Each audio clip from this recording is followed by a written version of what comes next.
Saya yakin hadir di tengah-tengah kita orang-orang yang dimuliakan Allah Subhanahu wa taala. Yang mohon maaf tidak saya sebutkan namanya satu persatu. Makanya saya minta maaf, minta izin, minta ridhonya kepada para tuan guru, para jamaah yang mohon maaf lahir batin, sampai nungguin saya kayak orang penting, saya maafin ya.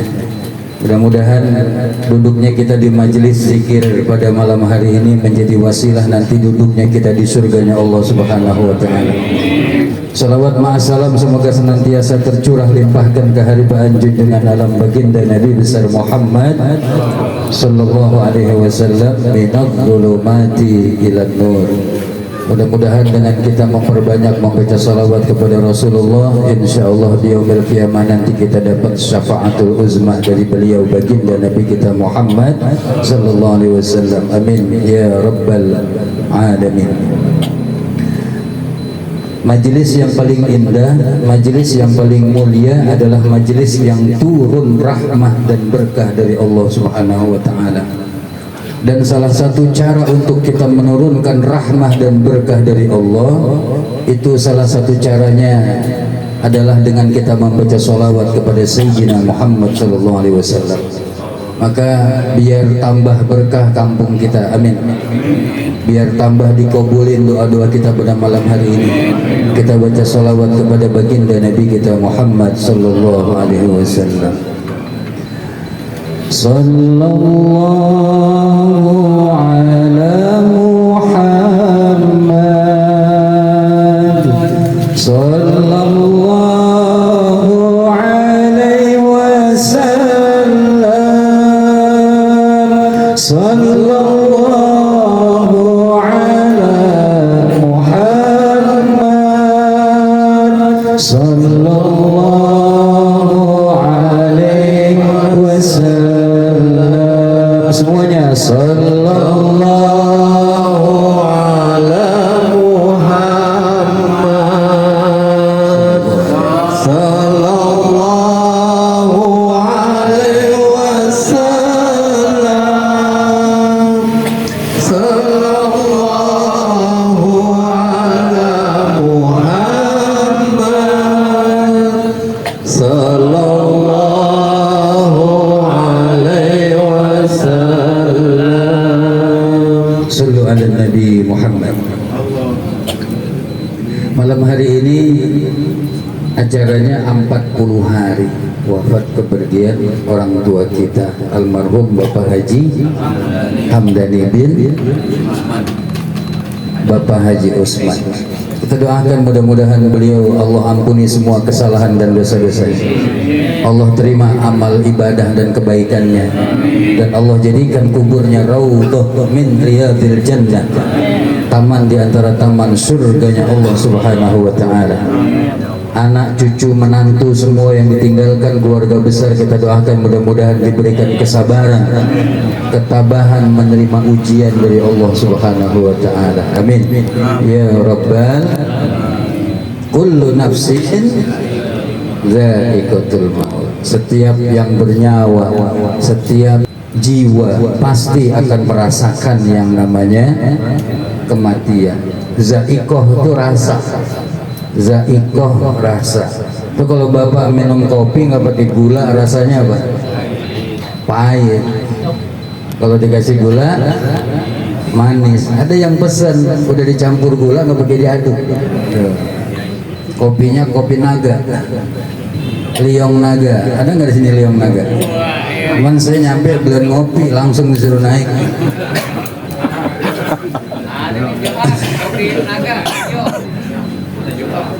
Udah yang sambil ngerokok silakan ngerokok santai aja sama saya. Sambil ngerokok sambil ngopi kan dengerin ceramah enak ya. Iya saya ngerokok juga, rokok saya Jarum Super Pak. Rokok saya apa? Kurang keras rokok saya apa? Biar Ustaz yang didengar gitu maksudnya. Za'iqah itu rasa ya. Jadi kematian itu ada rasanya. Seorang nabi utusan Allah namanya Nabi Isa. Nabi Isa itu diberikan oleh Allah mukjizat bisa ngidupin orang yang udah mati, itu Nabi Isa. sudah meninggal dunia. Orang-orang kafir ngeledek ke Nabi Isa. Nabi Isa kalau ngidupin orang yang matinya baru mah itu biasa. Kalau kata orang ini Lebak Bulus ya, orang Lebak Bulus bilang jangan-jangan dia mati suri. Ada yang pernah mati suri di sini? Coba dong hidupkan yang udah lama matinya. Orang kafir ngeledek ke Nabi Isa. Ya, Nabi Isa ngadu sama Allah. Kata Allah, suruh pilih katanya. Mana yang dia mau?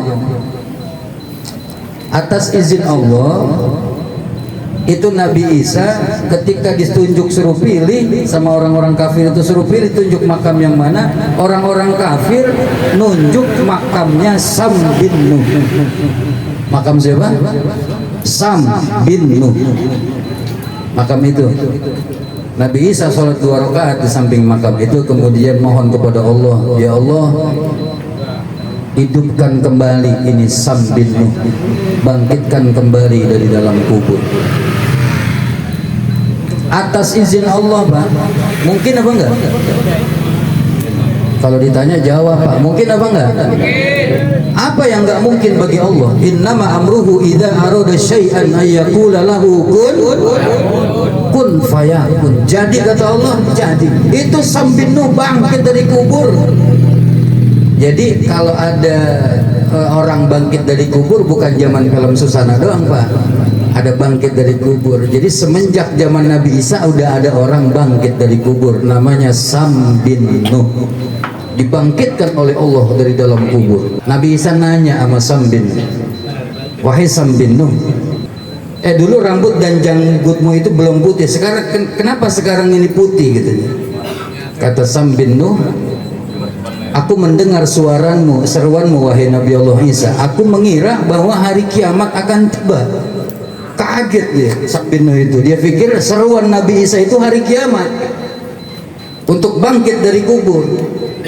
Sampai rambut dan janggutku memutih. Memang dalam keterangan riwayat yang lain disebutkan itu nanti hari kiamat, Pak. Bukan cuma aki-aki yang ubanan, anak bayi baru lahir rambutnya putih. Nanti hari kiamat tiba tuh, saking ngerinya dengan kedahsyatan hari kiamat. Kalau kita nggak bakal ngerasain, Ustaz. Insya Allah nggak bakal ngerasain hari kiamat kayak apa. Insya yang ngerasain tuh orang-orang kafir. Nanti makannya ada disebutnya itu dukhon. Dukhon itu seperti angin ya, yang bertiup. Siapapun orang yang di dalam hatinya ada iman kepada Allah walaupun sebesar biji zarrah, walaupun sebesar biji sawi, kalau nyium daripada itu dukhon mati langsung. Kecuali orang-orang yang tidak ada iman di dalam hatinya kepada Allah.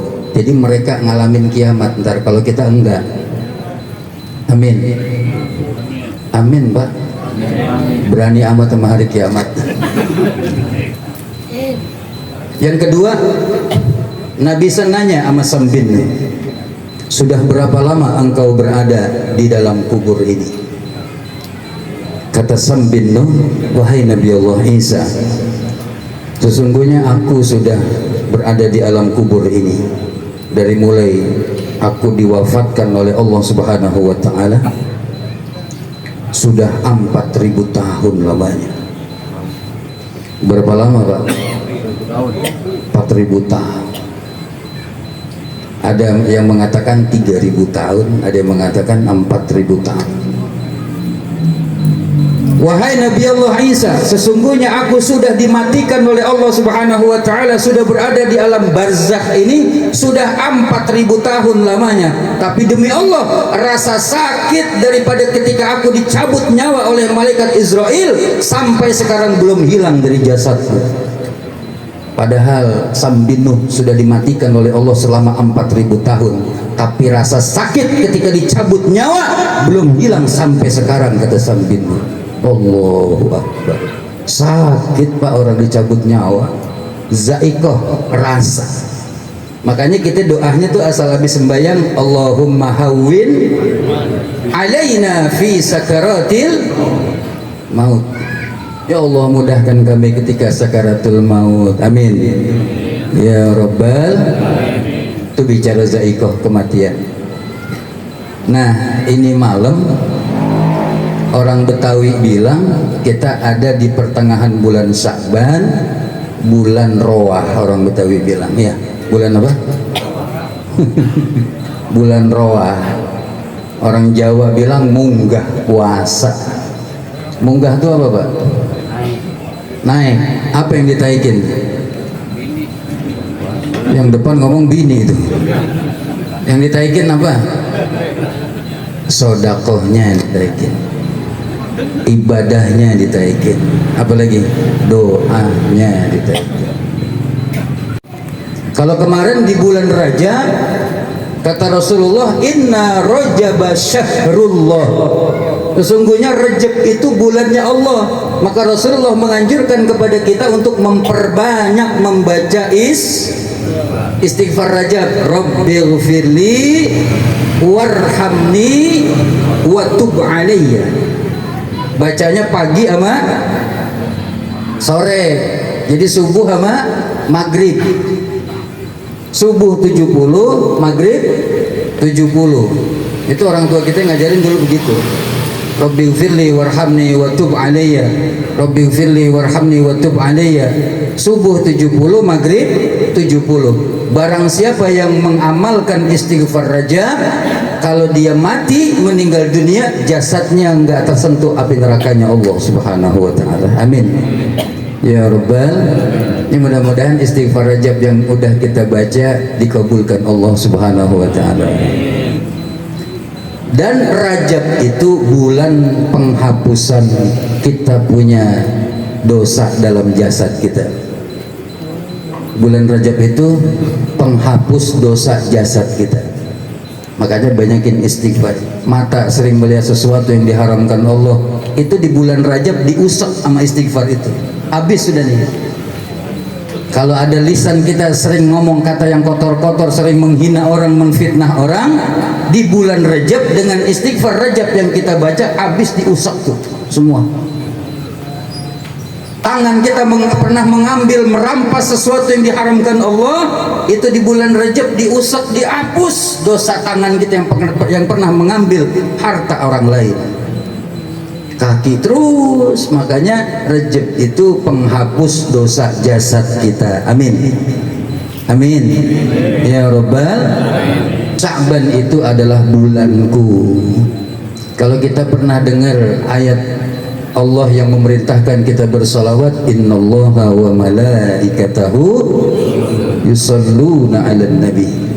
Itu menurut riwayat keterangan beberapa tafsir dan hadis bahwasanya ayat ini turun di bulan Sya'ban. Maka bulan Sya'ban ini memperbanyaklah kita bersalawat kepada baginda Nabi kita Muhammad. Bahkan malaikat pada bulan Sya'ban ini girang. Kenapa para malaikat girang? Karena digandeng nama malaikat dengan nama Allah. Innallaha wa malaikatahu, innallaha wa malaikatahu yusalluna 'alan nabi. Sesungguhnya Allah dan para malaikatnya digandeng. Allah sama malaikat, malaikat girang digandengin sama Allah. Maka malaikat yang paling banyak membaca salawat kepada Sayyidina Muhammad sallallahu alaihi wasallam adalah Sayyidina Jibril alaihi salam. Malaikat Jibril yang paling banyak membaca salawat kepada Rasulullah. Makanya malaikat Jibril diangkat oleh Allah menjadi panglima besar para malaikat, karena paling banyak membaca salawat kepada Nabi Muhammad sallallahu alaihi wasallam. Ulama mengatakan bahwasanya bulan Sya'ban ini adalah bulan pembersihan kita punya hati. Hati kita dibersihkan nih. Kalau kudu dibersihkan berarti ada kotoran ya. Ada kotoran nggak dalam hati kita, Pak? Rasulullah bersabda, ala inna fil jasadi mudghah. Sesungguhnya dalam jasad manusia itu ada segumpal daging. Idza saluhat saluhal jasad kulluh. Kalau dia baik, maka baik seluruh jasadnya. Kalau dia baik, baik cara berfikirnya. Kalau dia baik, baik cara memandangnya. Kalau dia baik, baik tutur katanya. Kalau dia baik, maka baik tingkah dan lakunya. Tapi kalau dia rusak, kalau dia jelek, maka jelek cara berpikirnya, jelek cara memandangnya, jelek cara mendengarnya, jelek tutur katanya, sampai jelek tingkah dan lakunya. Ala wahyal qalbu, kata Rasulullah, dia adalah hati. Sekarang kita tanya sama diri kita, ada penyakit hati nggak dalam hati kita? Ada nggak?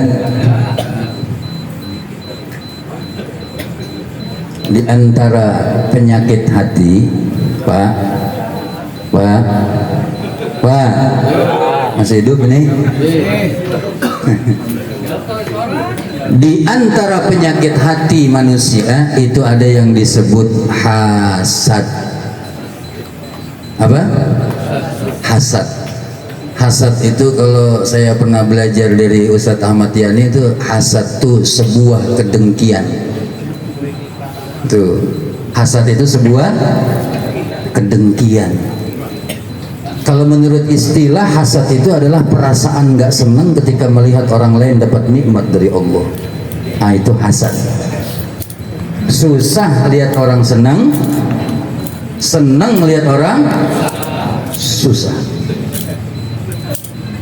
Susah lihat orang senang, senang lihat orang susah. Tetangga kita beli mobil, bapak yang nggak bisa tidur 3 hari 3 malam, mikirin ini tetangga saya bisa beli mobil baru dari mana ini. Oh, kemarin pantesan duit TPS habis dimakanin dia semua kayaknya. Ya begitu kok. Nggak bisa tidur mikirin orang dapat nikmat dari Allah. Kenapa pikirannya rusak? Karena hatinya rusak. Nih ibu-ibu nih, bu,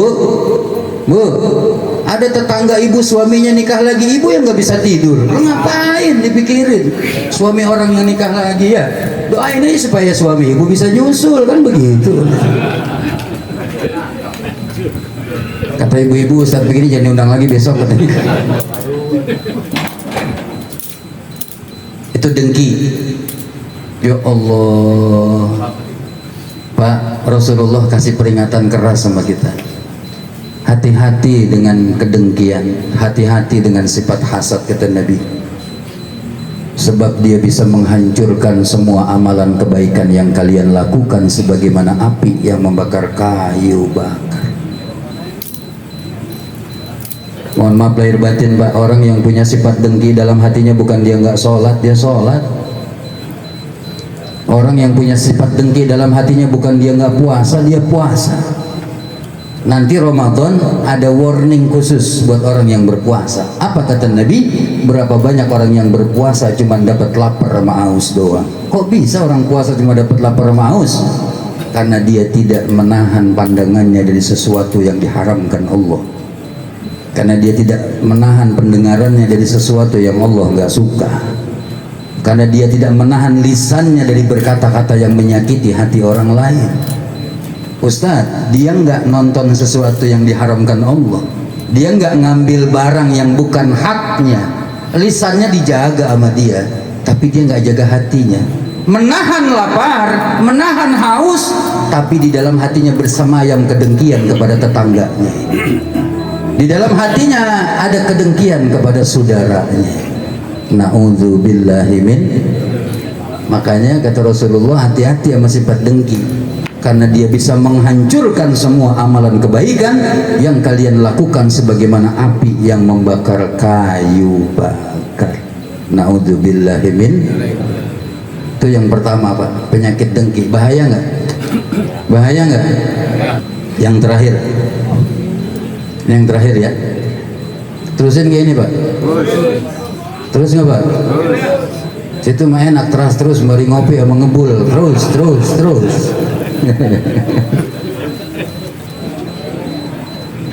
Di dalam hati kita ada benci sama orang. Nah, ini dengki sama benci 11-12 nih.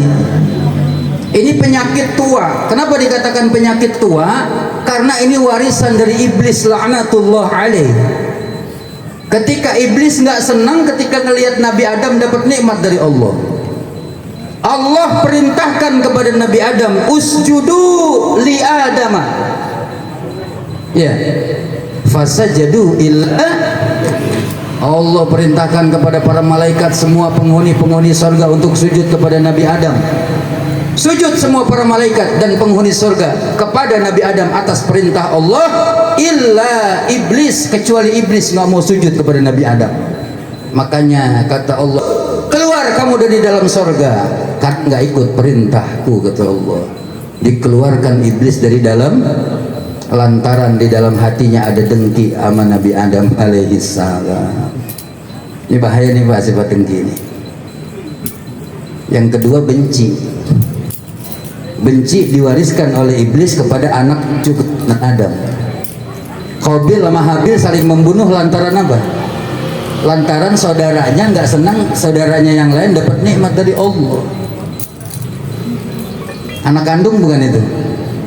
Qabil sama Habil kandung bukan Pak?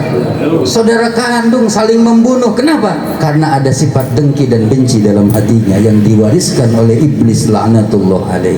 Na'udzubillahi min. Pak, maaf lahir batin nih. Kalau kita cuman dengki, benci sendirian itu tidak terlalu berbahaya.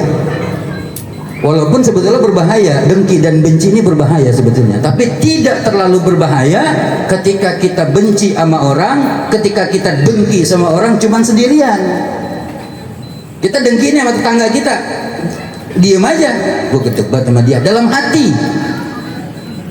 Bahkan sampai sholat berjamaah, ketika Allahu Akbar, di belakang ada masbuk ikut sholat persis di samping dia, pakai ngomong dalam hatinya, kayak jempol kaki dia, hampir jempol kakinya didengkiin Pak. Masya. Ada yang gitu, ada. Saking gedegnya, tapi dia dengki, benci sendiri. Jempolnya kayak apa itu bisa diapalin loh.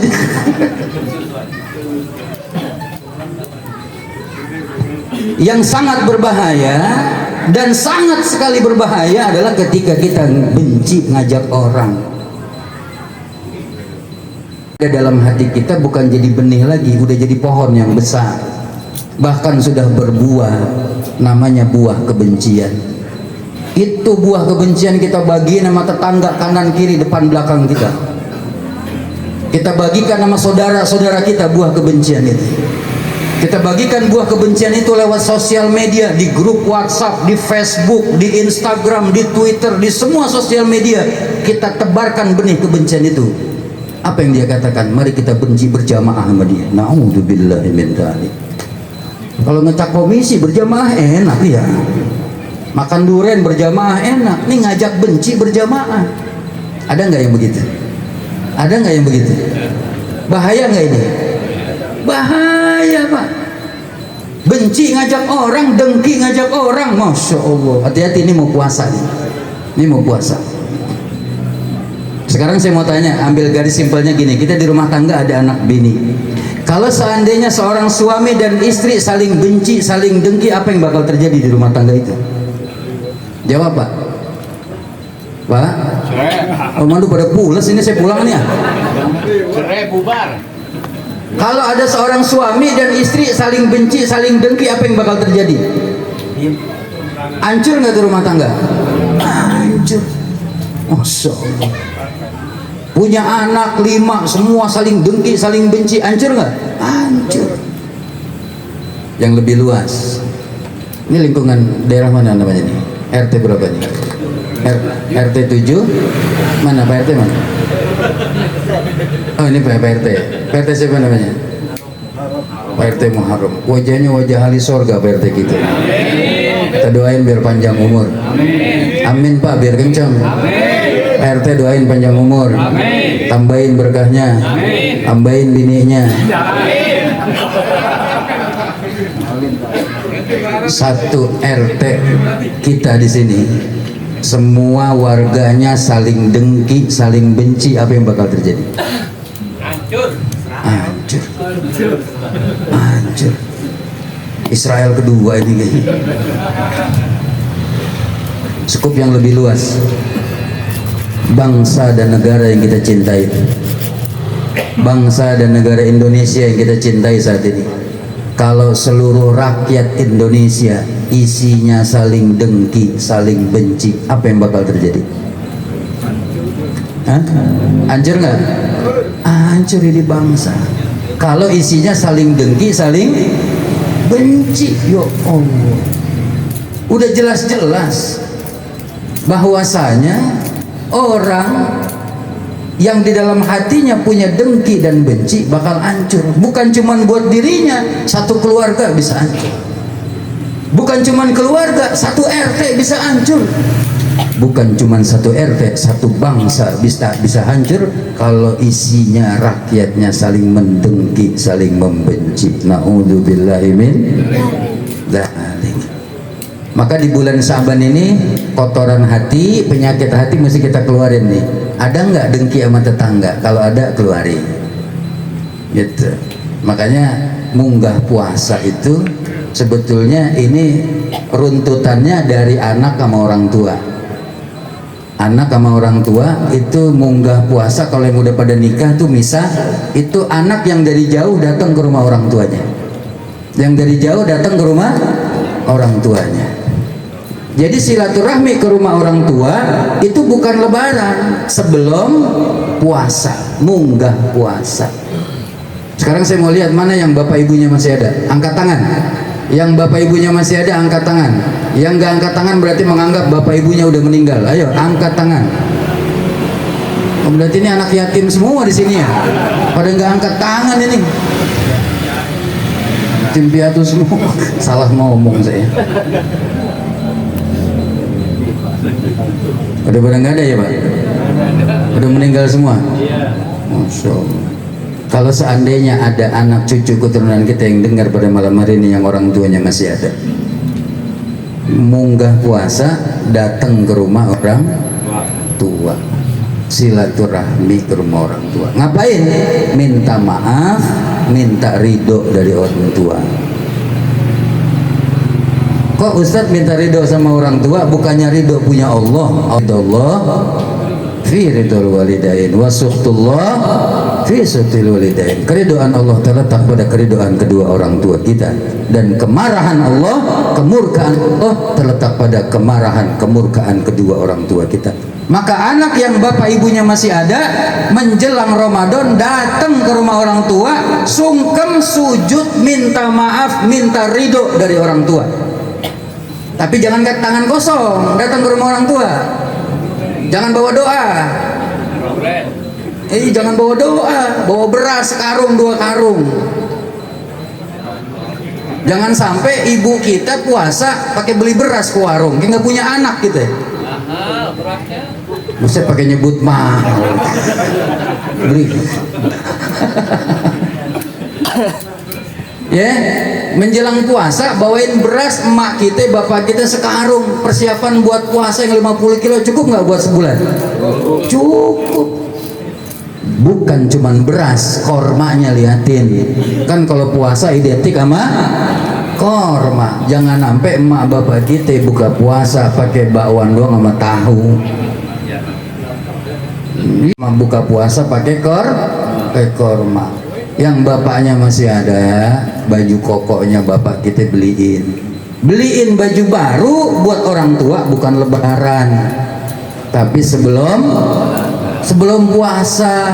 Jadi ntar tuh baju koko dipakai sama bapak kita buat terawih. Yo Allah, baju baru sholat terawih. Girang nggak Pak? Girang nggak? Girang. Beliin orang tua kita tuh baju barang 18 setel gitu. Ya kan puasa 30 hari, ganti-ganti ya. Jangan bapak sholat subuh pakai baju koko putih, zohor putih, asar emang itu doang. Beliin warna-warni tuh orang tua kita ya, 18 setel tuh. Senin pakai putih, Selasa pakai pink kan gitu ya. Terus girang nggak Pak digituin sama anak kita? Girang nggak? Kalau orang tua kita girang, Allah girang. Redo nggak sama anak kita Pak? Bagaimana nggak redo? Punya anak 7, satu anak bawain duit 10 juta, berarti 7 anak Enggak. Oh. Girang nggak Pak? Girang. Kalau orang tua girang, Allah girang. Kalau orang tua redo, Allah redo. Alhamdulillah. Tuh munggah puasa. Ustadz, ini orang tua saya udah nggak ada, udah meninggal dunia, sudah berada di alam barzah. Jangan nyusahin orang tua yang udah di dalam kubur. Kok nyusahin Ustadz? Bagaimana nggak nyusahin? Ya, tiap hari kerjaan kita ninggalin ibadah. Ketika kita ninggalin ibadah, anaknya orang tua kita susah di kuburan. Kenapa susah? Sedih ngelihat anak-anaknya nggak ibadah kepada Allah. Apalagi sampai kalau ada anak yang melakukan maksiat di atas buminya Allah, orang tuanya udah di dalam tanah. Kita bermaksiat, orang tua kita di dalam, nangis orang tua kita, ya Allah anak saya. Kalau dulu waktu masih hidup, bapak kita masih bisa ngomelin kita. Jangan begitu, nggak boleh, gitu kan? Ayo sholat, ayo ngaji. Sekarang bapak ibu kita sudah berada di alam barzakh, sudah berada di alam kubur, udah nggak bisa lagi ngomelin kita. Mereka cuman bisa nangis, nyaksiin anak-anaknya bermaksiat kepada Allah. Na'udzubillahi min. Karena yang mereka tunggu saat ini adalah awaladin solihin yad'ulah, anak yang soleh yang terus mau ngedoain orang tuanya. Munggah puasa, orang Betawi bikin roa, ngirim doa buat orang tua, bikin haul. Punya anak 12, satu anak 5 juta kali 12 bikin haul babanya. Banyak nggak itu duit? Banyak nggak? Dikumpulin ada 50 juta Ustaz, bikin haul orang tua saya. 50 juta banyak nggak itu? Banyak. 50 juta, paling catering 30 juta, betul? Parcel 10 juta, betul? Amplop ustadznya 10 juta, kan beres urusan. Insya Allah. Udah mulai ngeri saat ini, udah mulai ngeri dia. Umpama, bener nggak? Girangin orang tua kita, ya Allah. Dulu Pak Ustadz waktu orang tua saya masih hidup, saya nggak sempat girangin orang tua saya. Sekarang belum telat, masih bisa kita girangin orang tua kita walaupun mereka sudah berada di alam barzakh. Kualitas ibadah kita naikin. Berusahalah kita menjadi anak-anak yang soleh dan soleha. Sodakoh buat orang tua kita. Kalau hari Jumat datang tuh ke masjid, ini ada duit 200, patehahin buat bapak ibu saya. Itu yang baca Fatihah Pak 70 orang Al-Fatihah, kalau masjidnya sepi 70. Ini ada berapa orang kalau sholat Jumat? Hah? 1000. Insya Allah. Modal 200.000, Fatihah 1000 orang. Tuh, bener nggak? Besok Jumat tuh datang ke tambir masjid, Fatihahin buat orang tua kita. Ya Allah, ada anak yatim, santunin, pahalanya buat bapak emak kita. Baca Quran, niatin pahalanya buat orang tua kita. Buat kita mana Ustaz? Buat kita mah gampang, Allah juga tahu. Karena orang tua kita dulu waktu masih punya anak kita, mereka masih hidup, kita masih kecil, apa-apa buat kita anaknya. Betul nggak? Bapak kita nyari duit buat siapa? Buat anak, buat bini. Betul nggak? Iya Pak. Nyari duit susah nggak Pak? Lah susah, sungsang sumbel orang tua nyari duit. Pala jadi kaki, kaki jadi kepala, bener Pak? Pertanyaan itu kerja apaan Pak? Pala jadi kaki, kaki jadi kepala itu. Kata Ustaz ini sirkus kali itu. Ada orang tua yang nyari duit sampai bersimbah darah. Oh, show. Begal kali bapaknya ya. Ya begitulah orang tua. Makanya sampai kapanpun kita nggak bisa balas jasa orang. Bapak, saya mau tanya, Bapak punya mobil 21 Pak, rumah ada 17, deposito bank ada 5 miliar. Itu duit semua kita kasih buat emak bapak kita. Nih mak, nih Pak, buat bapak emak semuanya. Mobil 21, rumah 17, ada deposito 5 miliar. Ada emasnya mak 50 kilo buat emak kita. Udah kebales belum jasa orang tua sama kita? Belum. Ya Allah. Kita gendong emak kita dari Lebak Bulus sampai ke kota Mekah untuk menjalankan ibadah umroh ataupun haji. Dia tawaf sambil kita gendong, sampai balik lagi ke Indonesia, sampai ke Lebak Bulus kita gendong emak kita. Belum kebales satu tetes darah pun ketika melahirkan emak kita ke dunia ini untuk kita. Kita lahir itu kan bersimbah darah, bener nggak? Bersimbah darah nggak emak gitu? Bu, ini bersimbah darah nggak? Nah, iya, kalau yang sesar enak, yang ngeden mah sakit nggak bu ngelahirin ngeden? Gimana nggak sakit? Masuk 3 on keluar 4 kilo. Gua rasa ada yang nimbang terpulang nih. Udah jadi kesono-sono ngomongnya. Ini adalah bulan pembersihan, kita punya hati, banyakin doa buat orang tua, banyakin sholawat kepada Nabi Muhammad sallallahu alaihi wasallam. Nanti masuk Ramadan, kata Rasulullah, Ramadan itu adalah bulan umatku. Mudah-mudahan nanti Allah panjangkan umur kita, sehatkan badan kita, berkahi rizki kita, untuk diberkahi di bulan Sya'ban ini, wa ballighna Ramadan, dan Allah sampaikan kita ke bulan suci Ramadan dalam keadaan sihat wal afiat, tidak ada kurang satu apapun. Al-Fatihah. Alhamdulillah. Bismillahirrahmanirrahim. Alhamdulillah. Ar-Rahmanir-Rahim, Maliki yaumiddin, iyyaka na'budu wa iyyaka nasta'in, ihdinas siratal mustaqim, siratal ladzina an'amta 'alaihim ghairil maghdubi 'alaihim waladdallin. Amin. Rabbighfir lana wa liwalidayna. Amin. Allahu rabbul alamin. Ini saja yang dapat saya sampaikan, mudah-mudahan ada manfaatnya. Yang terakhir, bukan cuma nama orang tua kita minta maaf, minta ridho, ama encang encing saudara keluarga besar kita minta maaf, minta ridhonya. Bukan cuma nama keluarga, tetangga, kanan kere, depan belakang, satu kampung kita minta maaf kayak lebaran. Supaya apa? Nanti kalau kita sudah dimaafkan oleh saudara kita, oleh tetangga, oleh orang-orang lain, insya Allah ntar puasa kita enak ya. Udah nggak ada kedengkian, kebencian, udah nggak dibenci orang kita, udah nggak dikeselin orang. Insya yang paling akhir, kalau yang punya utang lunasin, mau puasa ya. Yang punya utang, mudah-mudahan saya doain bapak-bapak yang punya utang, biar Allah bikin lupa orang yang menghutanginya. Kencang itu aminnya ya, amin kenceng, utangnya banyak kayak gitu. Mudah-mudahan Allah berkahi rezeki kita, amin. Demikian, wallahul muwaffiq ila aqwamit thoriq. Assalamualaikum warahmatullahi taala wabarakatuh.